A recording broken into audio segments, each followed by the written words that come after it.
Hello मेरे प्यारे दोस्तों, वेलकम बैक टू इकोनॉमिक्स में इजी। आज की इस वीडियो में हम लोग जो डिस्कस करने वाले हैं वो है foreign exchange rate.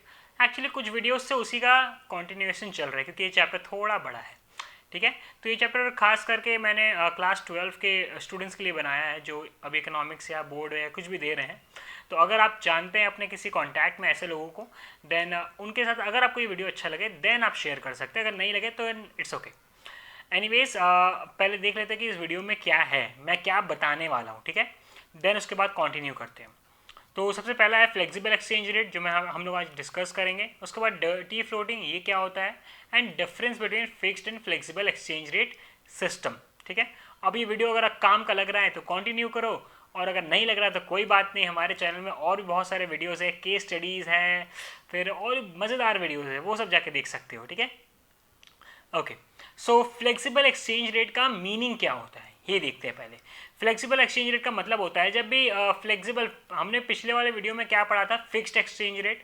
Fixed exchange rate government decide या सेंट्रल बैंक डिसाइड करता है कि कितना एक्सचेंज रेट होना चाहिए, एंड वही एक बहुत सालों तक वही रहता है, एकदम हल्का हल्का फ्लक्चुएशन इसमें आता है तो रहता है। ठीक है, अब फिक्स्ड के बाद फ्लेक्सिबल एक्सचेंज रेट, और एक्सचेंज रेट का मतलब क्या था वो हमने डिसाइड कर लिया था ना, आई मीन हमने डिसाइड नहीं किया था, हमने डिस्कस कर लिया था ना कि फ्लेक्सिबल एक्सचेंज रेट का मतलब क्या हो गया कि जब एक करेंसी को दूसरे करेंसी के टर्म्स में हम लोग मेजर कर रहे हैं, एंड वो इंटरनेशनल ट्रेड के लिए हम लोग जब उसको एक फिक्स्ड कर देते हैं। ओके, कि हाँ मतलब ठीक है, अगर $1 का 70 रुपये दाम है तो ठीक है, इसी प्राइस में हम लोग अब इम्पोर्ट एक्सपोर्ट करेंगे, वैसे टाइप का। ठीक है, तो अब फिक्स्ड के साथ फ्लेक्सिबल में आ गए हम लोग। तो फ्लेक्सिबल में आने के बाद फ्लेक्सिबल का मतलब क्या हो गया कि जो मार्केट का डिमांड एंड सप्लाई है, फॉर एग्जांपल अगर आज मेरा बहुत ज़्यादा डिमांड है डोमेस्टिक करेंसी का, से फॉर मेरे को आज रुपीज़ का बहुत डिमांड है अगर इस मार्केट में, तो डेफिनेटली फिर अगर रुपीज़ का बहुत ज़्यादा डिमांड होगा तो government, I mean not government, तब क्या करना पड़ेगा, हम लोग को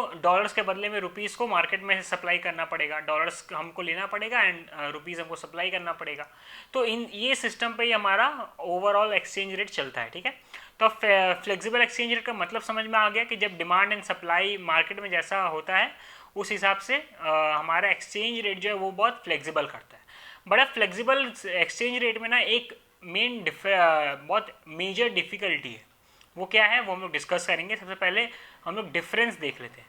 तो फिक्स्ड एक्सचेंज रेट का मतलब क्या हो गया, जो ऑफिशियली फिक्स्ड किया जाता है, जो गवर्नमेंट करती है। ठीक है, और इसमें कोई वेरिएशन उतना नहीं आता। बट फ्लेक्सिबल में क्या हो गया, जो forces of demand and supply के थ्रू हम लोग को डिटरमाइन किया जाता है, और उसमें गवर्नमेंट कंट्रोल तो नहीं होती है, बट इसमें हाई वेरिएशन बहुत होता है। ठीक है, अब इन्हीं ये जो एक प्रॉब्लम है फ्लेक्सिबल में, हाई वेरिएशन, बिकॉज अगर सपोज करो अगर आज $1 का प्राइस 70 रुपये है और कल मैंने देखा $1 का प्राइस 80 रुपये हो गया, अरे यार मतलब आज जो मैंने सपोज कर लो, लेट जस्ट सपोज कि मैंने आज कुछ एक्सपोर्ट किया है। ठीक है, अब जो भी मैंने एक्सपोर्ट किया है उसका प्राइस मैंने 70 रुपये लिया, अब कल उसका प्राइस 80 रुपये हो गया।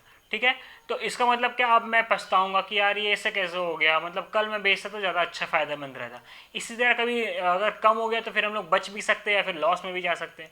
तो ये सारे ये बहुत मेजर डिफ़िकल्टी है जो इंटरनेशनल ट्रेड को इस्टेब्लिश करने में डिफ़िकल्टी लाता ही है। ठीक है, तो इस डिफ़िकल्टी को हम लोग कैसे सॉल्व करेंगे, इसीलिए हमने फ्लोटिंग रेट सिस्टम जो है, आई मीन एक मैनेज्ड फ्लोटिंग रेट सिस्टम जो है वो हमने डिस्कस किया। ठीक है, एक्चुअली फ्लेक्सिबल एक्सचेंज रेट को ही हम लोग फ्लोटिंग एक्सचेंज रेट भी कहते हैं, बट क्योंकि ये मैनेज्ड नहीं था, वॉज नॉट मैनेज्ड, इसीलिए जब इसको मैनेज किया गया तो फिर एक जो नया एक्सचेंज रेट आया उसको हम लोग मैनेज्ड फ्लोटिंग रेट सिस्टम बोलते हैं। ठीक है, और ऐसा नहीं कि सिर्फ यही है, और भी बहुत सारे डिफरेंट टाइप के एक्सचेंज रेट्स हैं जो हम लोग कोर्स में नहीं, सिलेबस में नहीं है, बट हाँ definitely if you want then आप बुक को अगर रिवाइज पढ़ोगे तो बुक में सब कुछ है। ठीक है, एंड रिमेंबर कि स्टोरी की तरह सिर्फ सुनना मत, पेन और कॉपी ले लो या कुछ भी ले लो, तो उससे है कि नोट डाउन कर लोगे तो आपका एक नोट्स बन जाएगा। ठीक है, ओके। तो dirty floating, manage floating rate system को हम लोग डर्टी फ्लोटिंग भी कहते हैं। तो डर्टी फ्लोटिंग का मतलब क्या होता है, अब इसमें क्या करती है, ये फ्लेक्सिबल एक्सचेंज रेट ही रहता है। ठीक है, इसमें डिमांड एंड सप्लाई के द्वारा ही जो मार्केट में होता है हलचल वो उसी से ही होता है। बट क्योंकि ये जो हमारा जो हलचल है वो अगर वो कम हो थोड़ा, इसके लिए सेंट्रल बैंक क्या करती है, सेंट्रल बैंक जो है वो एक फिक्स्ड कर देती है। सपोज करो, फिक्स्ड नहीं, I mean not fixed, flexible ही रहता है बट कम वेरिएशन करती है उसके। कैसे, central bank influences the exchange rate. ठीक है, सपोज करो कि अगर अभी $1 का प्राइस अभी 70 रुपये चल रहा है, सपोज करो, ठीक है। तो सेंट्रल बैंक ने क्या बोला, ठीक है अब इसका प्राइस जो है आने वाले कुछ समय तक इसी रेंज में रहेगा, ₹69.5 से 70.5 के रेंज में ही रहेगा। इतना फ्लेक्सिबिलिटी हम लोग सफ़र कर सकते हैं, बट इससे कम या इससे ज़्यादा हो गया तो फिर प्रॉब्लम हो जाएगा, ठीक है। और लेट जस्ट सपोज कि अगर मार्केट में डिमांड रुपीज़ के लिए इंक्रीज़ हो गया तो डेफिनेटली उसका वैल्यू जो है वो डिक्रीज़ हो गया, 69.5 से ज़्यादा अगर डिक्रीज़ होता है, देन आरबीआई इस रेंज में रहने के लिए क्या करेगी, वो रुपीज़ का सप्लाई इंक्रीज कर देगी डॉलर्स के बदले में, ठीक है। मतलब वो डॉलर्स लेगी और रुपीज़ देगी, ठीक है। तो मेंटेन करने के लिए, मतलब सेंट्रल बैंक जो है वो यहाँ पे क्या करती है, इस फ्लेक्सिबल एक्सचेंज रेट सिस्टम में एक्चुअली सेंट्रल बैंक का रोल क्या रहता है कि वो एक रेंज तक वो देखते हैं कि कितने रेंज तक में हमारा जो ये फ्लेक्सिबिलिटी है वो जा रहा है। अगर उस मिनिमम या मैक्सिमम रेंज से ज़्यादा या कम होता है, देन सेंट्रल बैंक जो है उसको कंट्रोल करने के लिए कुछ ऐसे टैक्टिक्स अपनाती है, ठीक है, जिससे कि हमारा जो इंटरनेशनल ट्रेड है वो हैम्पर ना हो। वरना डिमांड एंड सप्लाई के फोर्सेस के कारण तो फिर बहुत ज़्यादा फ्लक्चुएशंस आ सकते हैं, राइट। एंड इससे डेफिनेटली कभी इन्फ्लेशन इंक्रीज हो गया, तो कभी गैम्बलिंग इंक्रीज हो गया, कभी स्पेकुलेशन इंक्रीज, बहुत प्रॉब्लम्स हो सकते हैं। तो ये सारे प्रॉब्लम्स को ही फिगर आउट करने के लिए और इसका सोल्यूशन के लिए सेंट्रल बैंक जो है इस फ्लोटिंग या फिर फ्लेक्सिबल रेट एक्सचेंज रेट को मैनेज करती है, ठीक है। आई होप आपको इस वीडियो में सब कुछ क्लियर हो।